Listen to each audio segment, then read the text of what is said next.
Welcome back, and today I'm going to talk about my Biden versus DeSantis fall predictions, so let's start. And there we go. So first of all, let's just start off for the main state that is, sticking out like a sore thumb. So for New Jersey, so for this coastal state, for New Jersey, went to Biden by 15.9% in 2020, then 2016, with Hillary Clinton, it went to her by only 14%, and now I think with DeSantis suburban appeal, alongside him having some appeal to Italian Americans, I think it barely does drop off to a likely margin. It still goes to Joe Biden, but it just drops off to around like just below 12%, the margin threshold. And for another state that is just barely below the safe margin, so for Colorado. So for the state of Colorado in the Southwest, it won by a safe margin in 2020.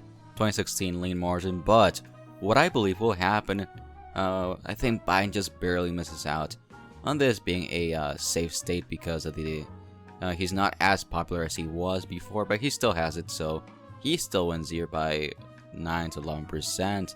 And now for another key race, so for a surprising one, I think, let's go and just briefly talk about the state of Alaska. So Alaska, it's a state that has, I think, slowly begun to trend to the left over time. I think you can see 2012, then 2016. It's just going slowly to the left, even though they trend to the right in 2016. But it was a really good year for Republicans overall. And what I believe will happen is that Ron DeSantis will win here. No, not Blue Alaska. And I think Ron DeSantis will win here, but I'm not too sure about what margin. I think it's probably going to be 8% to 10%, which it is a big moment, since I don't think it goes by a safe margin for a while, I think. And now for another key race, so let's just talk about the southern state of Texas. So with Trump did quite poorly in 2020 because Texas is not the greatest state for populism. So I think someone more, not moderate, but more appealing to those voters like Ron DeSantis would be able to win here, not by a low margin like Donald Trump, but I still see him, Ron DeSantis, winning here by a margin of, I'm gonna say, at least 6% to 8%. I'm not too sure, but this really could be the year that, or in this hypothetical scenario where Florida could vote to the right of Texas. So moving on to Florida. In 2020 it was lean R for Donald Trump, 3.4. Then before that it was 1.2. And with current trends, sorry about that. So alongside the Hispanic trend and the home state advantage for Ron DeSantis, this state would easily go by a likely margin for Ron DeSantis. I think Ron DeSantis could win here by really the same margin as Texas, 6 to 8%, and I could see Florida narrowly even going to the right of Texas, and DeSantis is the GOP nominee. And now for more key races, so let's go talk about the Rust Belt. So for Iowa and Ohio, I think Iowa, it will chances are vote similar to 2020 if it's Ron DeSantis. I think it might drop off slightly. While for Ohio, I do think if Ron DeSantis is the nominee, it will drop. What I think will occur is that, Iowa still goes by a likely margin of 7 to 9%. It could even swing to the right because of the trends in the state. While Ohio, it still goes by a likely margin. Don't forget that. But I think it could drop to something like 5 to 7% or something like that. So, and they win here in the Rust Belt, even with Ron DeSantis. And yeah, so for another key state, so for let's just go talk about Maine at large. So I'm not too sure how DeSantis would fare in the Northeast. I think he does better in New Hampshire, but I'm not too sure how he would do in in the Maine area. I'm gonna assume it's something similar to New Hampshire. Really hard to predict, but I think that Biden wins Maine at large by a similar margin. I'm guessing 7 to 9% or 8 to 10% around that margin. While for the 2nd district of Maine, I see, Ron DeSantis if he gets the Trump endorsement and all that sort of stuff, he should be able to win here by a likely margin of 6 to 8%.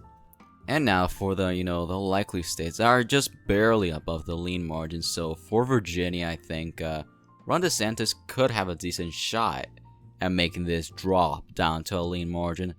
I think, it could just be just like 2016, but I think Joe Biden is just barely able to keep this in the likely category. I think Virginia goes to Joe Biden by only 5 to 7%. And for a similar story, North Carolina, so I think Ron DeSantis has a lot of southern appeal and in the Sun Belt and, just overall the South, really. And, Trump really lacked in the Sun Belt quite a lot in 2020, which is why, Georgia flipped. And in North Carolina in 2024, in this hypothetical scenario, I see North Carolina voting to the right of 2020 and going to Ron DeSantis by 5 to 7%. And yeah, so for the lean states, so as you can see, Biden has 206 and DeSantis has 235.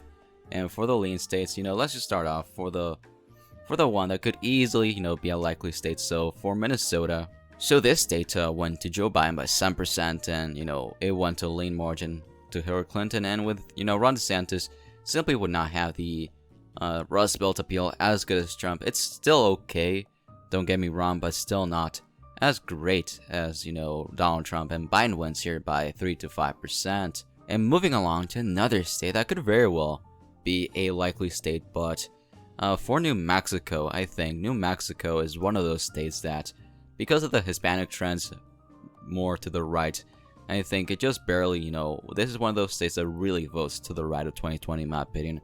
I think Ron DeSantis has some decent Hispanic appeal, which is why I do see it dropping to a lean margin of 3 to 5%. I just think it narrowly misses out on being a likely state. So for the next state, let's go talk about Arizona. So Arizona, it was one of the Biden states that barely went to win by 0.3%. But in 2016, when things were better for the GOP, it won by almost 4%. And with Ron DeSantis, someone I see doing way better in the Sun Belt and in the establishment-like states, he easily wins Arizona. I think he can win here by 2 to 4%. It could even be a bit more than 2016, and I would not be surprised by that. But I think 2 to 4% win here for Ron DeSantis. And moving along to more closer lean states, so let's go, mention New Hampshire. So New Hampshire, it almost went to Trump, weirdly enough, in 2016. And in 2020, it really took a hard swing to the left and almost won by double digits. And what I believe will occur in, in a Biden versus DeSantis scenario, I don't think, this is one of those states that could surprise me and even be a tilt state. But I think Joe Biden just barely wins here by a lean margin of 1 to 3%, but it's probably going to be something like 2%. I think, DeSantis could very well do even better in the Northeast, and, he might have even better qualities compared to Donald Trump. And yeah, so for another state that I think will be quite key, for Georgia, I think this is one of those states that I see Ron DeSantis doing quite better and winning, and doing better than Joe Biden. He doesn't do as good as Trump 2016, of course, because of the trends in the state, but I think the GOP with Ron DeSantis, his southern appeal and suburban appeal would help him quite a lot, which is why I see the GOP having their last hurrah in the state and winning it by 1.25% or 1.5%, just barely a lean margin. And then it would probably flip in 2028, of course. And yeah, so that's it for the lean states. So it's really neck and neck. So I'm gonna talk firstly for the first state that could really even be a lean state in my opinion.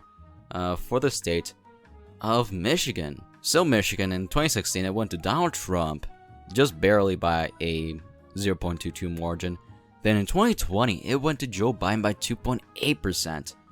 But with now, Biden's coalition is not as popular. He's still okay. But I do see, Michigan just barely dropping off from a lean margin, I think. Joe Biden still wins here by something like 0.75% to 0.9%. You know, you could also make a case that it could be a lean margin because of Ron DeSantis' appeal, not appeal, but his lack of appeal in the Rust Belt, which is a big issue for him. I still think maybe the suburban appeal helps Ron DeSantis in the Rust Belt, but for now, I do think Biden wins here by a high tilt margin.